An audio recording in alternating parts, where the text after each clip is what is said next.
ఆయన చూసాం కదా, యూనాస్ని చూసాం కదా. ఆయన ఏం మాట్లాడతాడు, చికెన్ నెక్ అట 7 సిస్టర్స్ ఆఫ్ ది ఈస్ట్కిను భారతదేశానికి మధ్య ఆ బంగ్లా ప్రాంతంలో చికెన్ నెక్ ఉంది. ఆ చికెన్ నెక్ని అలా గట్టిగా పిసికేస్తాయంట, ఆ 7 రాష్ట్రాలు విడిపోతాయట. ఏమన్నా చందమామ కథ చెప్పాలనుకుంటున్నావా మహమ్మద్ యూనస్? ఈ చందమామ కథలు చెప్పి మీ జనాల్ని మీ జనాల్ని ఉత్తేజితం చేసి భారతదేశాన్ని భయభ్రాంతులు. గట్టిగా భారత్ తలుచుకుంటే గ్యాంగ్ టెక్లో ఒక సైనిక చర్య దిగితే మా 60 కిలోమీటర్ల చికెన్ నెక్ 1500 కిలోమీటర్లకు వ్యాపిస్తుంది దాని వైశాల్యం. సో ఆ బంగాళాఖాతం దగ్గర ఉన్న పోర్ట్లు మా వశం అవుతాయి. అది గుర్తులేదా? నోబెల్ శాంతి గ్రహీతవి కదా, అది గుర్తులేదా మహమ్మద్ యూనస్? ఎవరి ప్రేరేపణ? ఖచ్చితంగా అది నీ వాయిస్ కాదు, జనరల్ మునీర్ది కూడా వాయిస్ కాదు.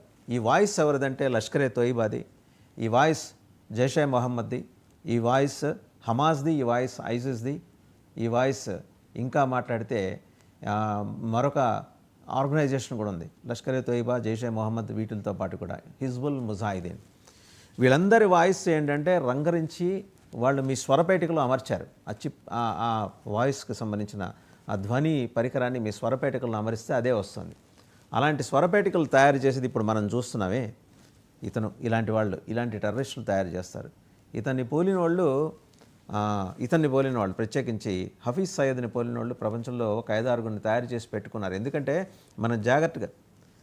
మనం జాగ్రత్తగా గనక గమనిస్తే హఫీజ్ సయ్యద్ ని ప్రేరేపిస్తున్న శక్తులు ఏంటి అనేది కనుక గమనిస్తే అర్థమయ్యేది ఏంటంటే మొత్తం ప్రపంచంలో ఉన్న ఉగ్రవాద మూకలన్నీ ఒక ప్లాట్ఫామ్ మీదకి వచ్చాయి. వీళ్ళు డైరెక్ట్ చేస్తున్నారు. ఐఎస్ఐని డైరెక్ట్ చేసేది, ఐఎస్ఐని నియంత్రించేది, పాకిస్తాన్ సైన్యాన్ని నియంత్రించేది వీళ్ళు.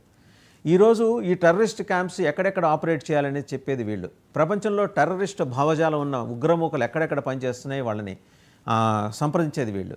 టు అవర్ అస్టానిష్మెంట్ ఇంకా చెప్పాలంటే రెడ్ కారిడార్ రూపకల్పన కోసం ఒకప్పుడు మావోయిస్టులు వేసిన ప్లాన్ ప్రకారం అయితే కనుక వెస్ట్ బెంగాల్, నేపాల్ నుంచి బీహార్ మీదుగా ఆంధ్ర వరకు ఒక కారిడార్, రెడ్ కారిడార్ పేరుతోటి మావోయిస్టులు ఏర్పాటు చేసుకున్న ఒక వ్యవస్థని ఈ దేశ హోంమంత్రి పనిగట్టుకుని డిస్మాంటిల్ చేస్తూ వస్తుంటోటి వాళ్ళతోటి లింక్స్ తెగిపోయినాయి. వాస్తవానికి భారత మావోయిస్టులతో కూడా వీళ్ళకి లింకులు ఉన్నాయి. హైదరాబాద్లో బెచ్చగాళ్ల రూపంలో తిరుగుతున్న వాళ్ళతో కూడా వీళ్ళకి లింక్స్ ఉన్నాయి. ఎందుకంటే ఒక mafia, beggars mafia. In fact intelligence bureau has alerted all South Indian states to be very careful those who are roaming around in the guise of beggars. ఖచ్చితంగా ఈ బెచ్చగాళ్ల రూపంలో మీ చుట్టుముట్టి తిరుగుతున్న వాళ్ళ వ్యవహారంలో జాగ్రత్తగా ఉండండి అని చెప్పి ఇంటెలిజెన్స్ బ్యూరో తాజాగా హెచ్చరిక జారీ చేసింది. సరే, కమింగ్ టు కొలంబోలో హఫీజ్ సయ్యద్కి సాయం చేస్తున్నది ఎవరు? స్పష్టంగా ఎల్టీటీఈకి మిగిలిన అవశేష బృందాలు ఉన్నాయి కొన్ని, వాళ్ళు సాయం చేస్తున్నారు. ఏ మాటగా మాట చెప్పాలి, ప్రభాకరన్ నేతృత్వంలో రూపుదిద్దుకున్న ఈ ఎల్టీటీఈలో ఇప్పటికీ తప్పించుకొని భారత సైన్యం బారిన పడకుండా, శ్రీలంక సైన్యం బారిన పడకుండా ఇప్పటికీ జాఫ్నాలోను, ముల్లెత్తయ్యు, దేవుల్లోనూ రహస్యంగా సంచరిస్తున్న వాళ్ళ దగ్గర ఉన్న స్కెచెస్ బ్రహ్మాండమైనవి. వాళ్ళు జలమార్గంలో విదేశాల మీద దాడులు చేయడానికి అప్పట్లో వాళ్ళకి నార్వే నుంచి ఒక టెర్రరిస్ట్ గ్రూప్ వాళ్ళకి సహకరించింది. ఇప్పుడు ఆ టెర్రరిస్ట్ గ్రూపు మావోయిస్టులు, భారతదేశంలో ఈ ప్రస్తుతం కేంద్ర ప్రభుత్వం దెబ్బకి చల్లాచెదరైన మావోయిస్టులు అండ్ అలాగే శ్రీలంకలో ఉన్న కొన్ని వేర్పాటువాద శక్తులు, వీటన్నిటికీ సహాయం కోరటం కోసం హఫీజ్ సయ్యద్ కొలంబోలో ఉన్నాడు. కొలంబో అంటే కొలంబోలో దిగిన తర్వాత ఆయన అన్నీ కూడా సముద్ర మార్గంలోనే, ఆయన ప్రయాణించిందంతా సముద్ర మార్గంలోనే. సో ఇంటర్నేషనల్ జలాల్లో తిరిగేప్పుడు, ఇంటర్నేషనల్ వాటర్స్లో తిరిగేప్పుడు రాడార్కి చిక్కకుండా ఉండే ఒక అధునాతనమైన టెక్నాలజీని ఆయన సబ్మెరైన్ ఎక్వైర్ చేసుకుంది. అంటే ఈ ఉగ్రవాదుల గుంపు ఎక్వైర్ చేసుకుంది. సో దాంట్లో ఆయన అక్కడికి చేరుకున్నారు. వెస్ట్ కోస్ట్లో కనుక మనం నిన్న చూస్తే, అంటే పశ్చిమ తీరంలో అరేబియన్ మహాసముద్రంలో ఇండియన్ నేవీ గాలింపు చర్యలు చేపట్టింది, జల్లెడబట్టింది. అప్పటికే హఫీజ్ సయ్యద్ రూపంలో ఉన్న ఒక వ్యక్తి, అంటే పూర్తిగా అతని అటైర్ మార్చేసుకొని, ట్రిమ్ చేసుకొని, కంప్లీట్గా హెయిర్ స్టైల్ ట్రిమ్ చేసుకొని, సుటు బూటు రూపంలో ఉన్న ఒక వ్యక్తితో పాటు 9 మంది పాకిస్తాన్ నేషనల్స్ని, అంటే those who are exterminated from India, అక్రమంగా నివాసం ఉంటున్న వాళ్ళు, by the other day they were supposed to leave, కానీ వాళ్ళు ఉండకుండా అక్కడే ఏదో విద్రోహ చర్యకు పాల్పడటానికి ప్రణాళిక వేసుకుంటున్న క్రమంలో వాళ్ళు వీళ్ళు కలిసి సబ్మరైన్లో ప్రయాణిస్తున్న సమయంలో యుఎస్ నావీకి చిక్కారు, సీల్స్ బృందానికి చిక్కారు. కానీ ఎక్కడో సీల్స్కి డౌట్ వచ్చింది. హఫీజ్ సయ్యద్ అటైర్ మార్చుకున్నంత మాత్రాన అతనిలో ఉన్న అగ్రెసివ్ నేచర్ ఈ పట్టుకున్న డూప్లికేట్ హఫీజ్ సయ్యద్లో కనపడకపోవడంతో వాళ్ళకి అనుమానం వచ్చింది. ఆరా తీస్తే ఏంటంటే వీళ్ళని ఇక్కడ ఎంగేజ్ చేసి అసలు హఫీజ్ సయ్యద్ కొలంబో చేరుకున్నాడు వేరే మార్గంలో. ఒకసారి మనం ఇక్కడ గమనించాలి, పాకిస్తాన్ గగనతనాల్ని భారతదేశం వాడుకోవడానికి వీల్లేదు, మూసేసాం, భారత విమానాలు ఇక్కడ ఎగరటానికి వీల్లేదని అబ్బాసీ అనే ఆయన మొన్న ఒక మినిస్టర్ పేలాడు. దానివల్ల భారత్ ఎయిర్లైన్స్ ఒక 10 రోజుల్లో మూసుకుపోతుంది, మమ్మల్ని కాదని వాళ్ళు ఎట్ట వెళ్తారని. భారత్ని కాదని మీరెలా వెళ్తున్నారో మిమ్మల్ని కాదని వెళ్ళడానికి భారత్ దగ్గర కూడా అన్నే ఆయుధాలు ఉంటాయి. సో శతకోటి ఉగ్రవాదాలకి అనంతకోటి రక్షణోపాయాలు ఉంటాయి.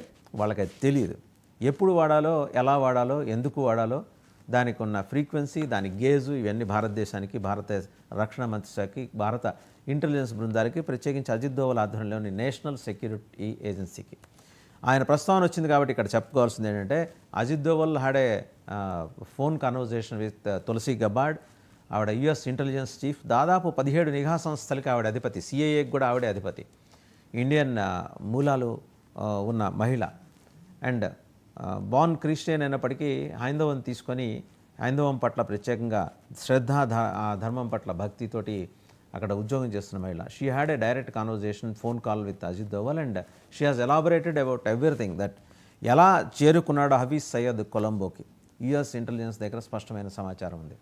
అండ్ విత్ సిగ్నల్స్తో కూడా అతను వాడుతున్న శాటిలైట్ ఫోన్ సిగ్నల్స్తో సహా దే హ్యావ్ రికార్డెడ్. సో ప్రస్తుతం కొలంబోలో ఉన్నాడు. కొలంబోలో చుట్టుపక్కల ప్రాంతంలో ఉన్న తీవ్రవాద గ్రూపులు, ఎల్టీటీఈ తీవ్రవాద గ్రూపులతో ఆయన సంభాషణలు జరుపుతున్నాడు.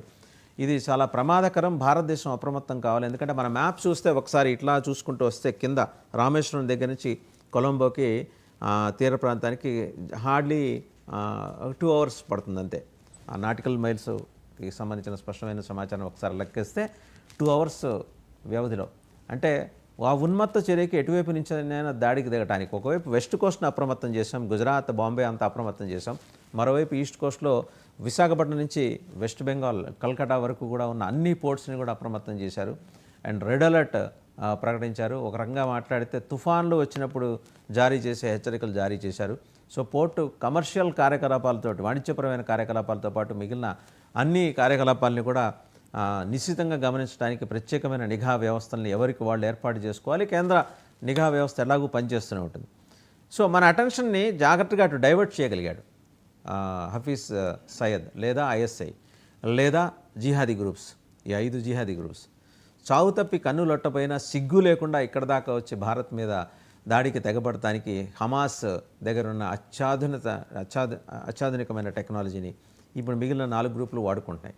జైషే మహమ్మద్, లష్కర్ ఎ తోయిబా, ఐసిస్ యాజ్ వెల్ మరొక సంస్థ ఇండియన్ హిజ్బుల్ ముజాహిదీన్. హిజ్బుల్ ముజాహిదీన్లో మళ్ళీ 2 వెర్షన్స్ ఉన్నాయి. ఒకటి ఇండియన్ హిజ్బుల్ ముజాహిదీన్, ఒకటి అంతర్జాతీయ హిజ్బుల్ ముజాహిదీన్.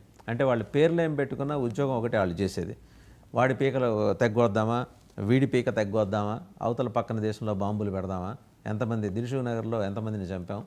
అలాగే ఇప్పుడు వాళ్ళకి ఇంకో టార్గెట్ కొలంబో చేరుకున్న దానికి ఏంటంటే ఇప్పుడు మన దిల్సుఖ్ నగర్ బాంబ్ బ్లాస్ట్లో అరెస్ట్ అయిన 5గురిని తిహార్ జైలుకి తరలించారు.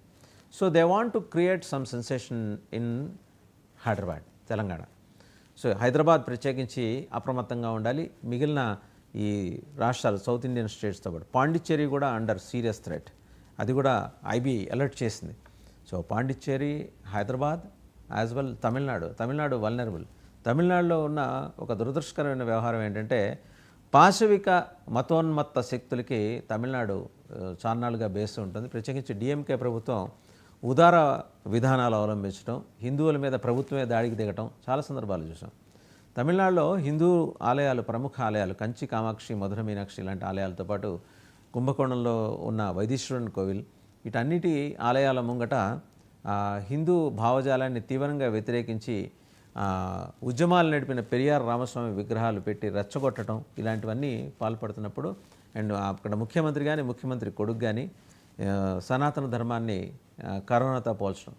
సో ఏమో చెప్పలేం, వాళ్ళ సానుభూతి పరులు నేరుగా వాళ్ళ పార్టీ కార్యకర్తలు నాయకులు కాకపోవచ్చు, కానీ ఆ పార్టీ ఇలా సానుభూతి పరులు ఎవరైనా సహకరించే అవకాశం ఉందేమో అని అనుమానం అయితే ఇంటెలిజెన్స్ బ్యూరోకు ఉంది.